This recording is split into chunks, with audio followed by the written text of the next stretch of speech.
Hello viewers, నేను Shailaja. Welcome to మీ Shailaja vlogs. ఈరోజు మన రెసిపీ మామిడికాయ నిల్వ ఉండే ముక్క పచ్చడి అందరూ పెడతారండి, కానీ సూపర్గా టేస్టీగా ఉండే పచ్చడి మాత్రం కొంతమందే పెట్టగలరు. అందులో మా అమ్మ ఒకటి.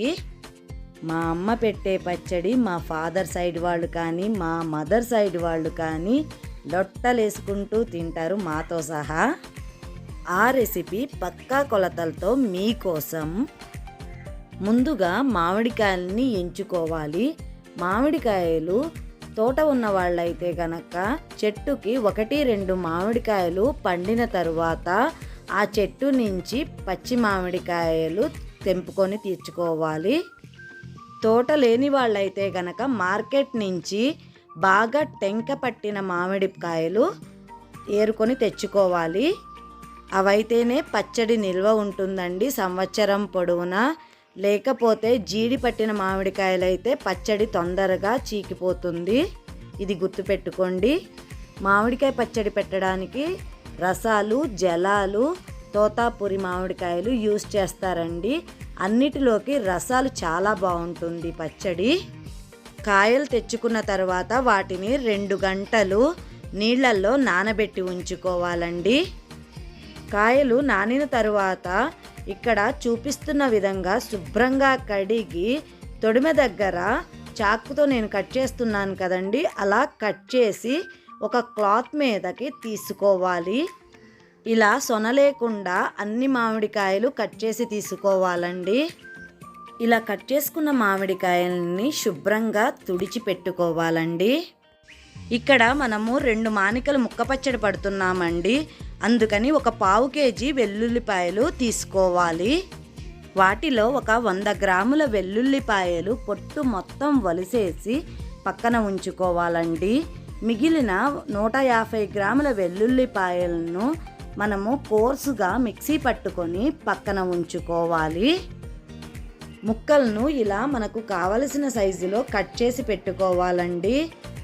మా చిన్నప్పటి నుంచి కూడా మా నాన్నగారే కట్ చేస్తారండి ముక్కలు. ఈ పల్లెటూరులో ఎవరైనా మగవాళ్ళే కట్ చేస్తారు ముక్కలు మాత్రము.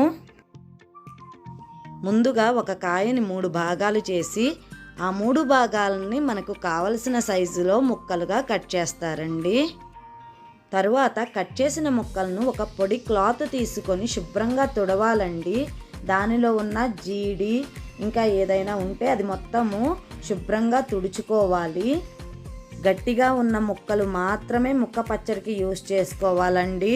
ఒకవేళ మెత్తగా ఉన్న చితికిపోయినా అవి తొక్కుడు పచ్చడికి యూస్ చేసుకోవచ్చు. ఇదిగోండి చూడండి, ఇక్కడ 2 మానికలు ముక్కలు కొలిసి తీసుకుంటున్నాము.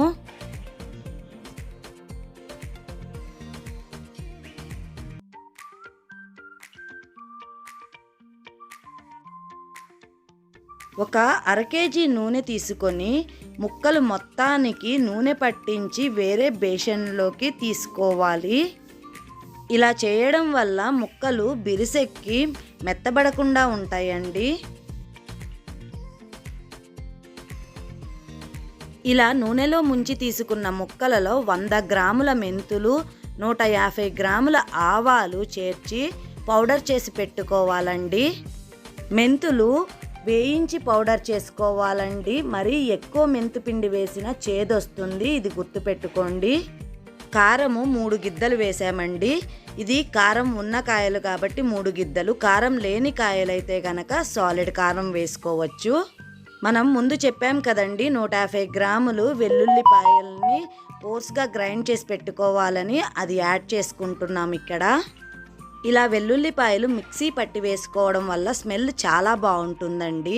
తరువాత మనం వలిసి పెట్టుకున్న 100 గ్రాముల వెల్లుల్లిపాయలు వేసుకోవాలి.